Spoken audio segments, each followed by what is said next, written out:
വണ്ടിയിലൊക്കെ വരുന്നവർക്ക് നേരെ കാർപോർട്സ് അങ്ങനെ കണക്ട് കഴിഞ്ഞാൽ അവിടെ നേരെ കയറാൻ പറ്റും.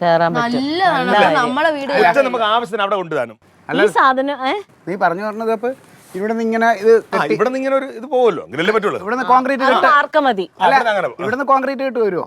പിന്നെ എങ്കിലല്ലേ അത് നിൽക്കണ്ടേ, മഴ പെയ്ത വെള്ളം വിടാൻ പാടില്ല. അതായത് ഹോള് ഇങ്ങോട്ടാക്കും നമ്മുടെ. ഇത് കുറച്ച് ഒരു പില്ലർ നടക്ക് നിർത്താം നമുക്ക് വേണമെങ്കിൽ. അല്ല അത് ശരിയാവൂല, അത് ശരിയാവൂലല്ലോ. ഈ പില്ലർ മാറ്റി വെക്കാം. എടാ അതല്ല, ഈ അപ്പുറത്ത് നമ്മളെ ഇത് മറയൂലേ, അവിടെ വീട് മറയൂലേ നമ്മുടെ പോർഷൻ. ഇങ്ങനെ ഒരു സംഭവം ഉണ്ടായ ഇവിടെ ഒരാൾ താമസിക്കണമെന്ന് അറിയണ്ടേ ആൾക്കാർ. ഇത് ഇങ്ങനെ കെട്ടി അങ്ങ് മറച്ചാ പിന്നെ. ഡാഡി അതല്ലേ നല്ലത്. അപ്പൊ വരുമ്പോ പുതിയ വീട് പോലും ഇരിക്കും, നമ്മളെ പൊട്ടിപ്പൊളഞ്ഞ വീട് കാണൂല. അത് തന്നെയല്ല, ഇവിടെ കല്യാണമൊക്കെ ആകുമ്പോഴത്തേനും നമ്മൾ ഈ ഓട് പൊളിച്ചു കഴിഞ്ഞ് മേളിലോട്ട് പണിയൂലേ. ഉണ്ടല്ലോ, അത് സമയമുണ്ട്. അപ്പോഴല്ലേ ഇതിപ്പോ. അപ്പൊ പിന്നെ എന്നാ അപ്പോഴെല്ലാം കൂടെ ഒരുമിച്ച് ചെയ്യാടായി. ചെയ്യട്ടെ. അങ്ങനെ ഒരു ഐഡിയ. എല്ലാ വീടിന്റെ ഭിത്തി നമുക്ക് പൊളിക്കാം. പൊളിച്ചിട്ട് പില്ലർ വെച്ചിട്ട് മൊത്തത്തിലാക്കുമ്പോ പുതിയ വീട് ഫൊത്തി എടുക്കണം. നീ കൂടുതൽ സംസാരിക്കണ്ടേ, അതൊക്കെ മൊത്തം നല്ല കാശാവുന്ന പരിപാടിയാണ്. നീ എന്താ പറഞ്ഞ, നിന്റെ അഭിപ്രായം എന്താ? മാമി എന്തൊന്നും പറയാത്ത നടക്കാത്ത കാര്യത്തിന് അഭിപ്രായം പറയേണ്ട വല്ല കാര്യമുണ്ടോ? അയ്യോ അയ്യോ, എത്ര ചേച്ചി തന്നെ ഇത് എത്ര പ്രാവശ്യം കേട്ടിട്ടുണ്ട് ഏട്ടൻ ഈ ഐഡിയ പറയുന്നത്. അത് അങ്ങനെയല്ല, എനിക്കൊരു വിശ്വാസം ഇല്ല.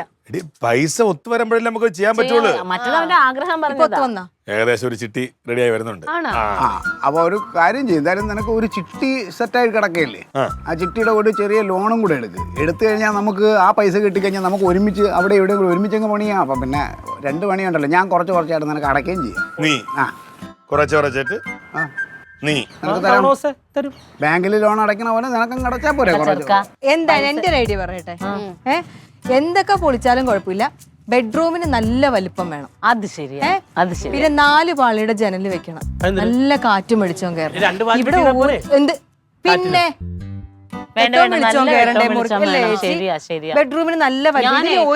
ഈ അപ്പുകുട്ടൻ സാറിന്റെ വീട്ടിലൊരു ദിവസം അന്ന് പോയപ്പോ എന്തൊരു രസം അവരുടെ മുറിയൊക്കെ കാണാൻ. നല്ല വെള്ള പെയിന്റ് വന്നിട്ട് വലിയ മുറി, കട്ടില്, പിന്നെ ഒരു കണ്ണാടിയൊക്കെ വെച്ചിട്ട് ഡ്രസ് അവരുടെ ഇങ്ങനെ മറ്റേ ഡ്രസ്സൊക്കെ സാറിന്റെ അതെന്ന് പറഞ്ഞാൽ അവരുടെ തറവാടാണ്, അതിനെ നിലനിർത്തി കോൺക്രീറ്റ് ചെയ്ത് പഴയ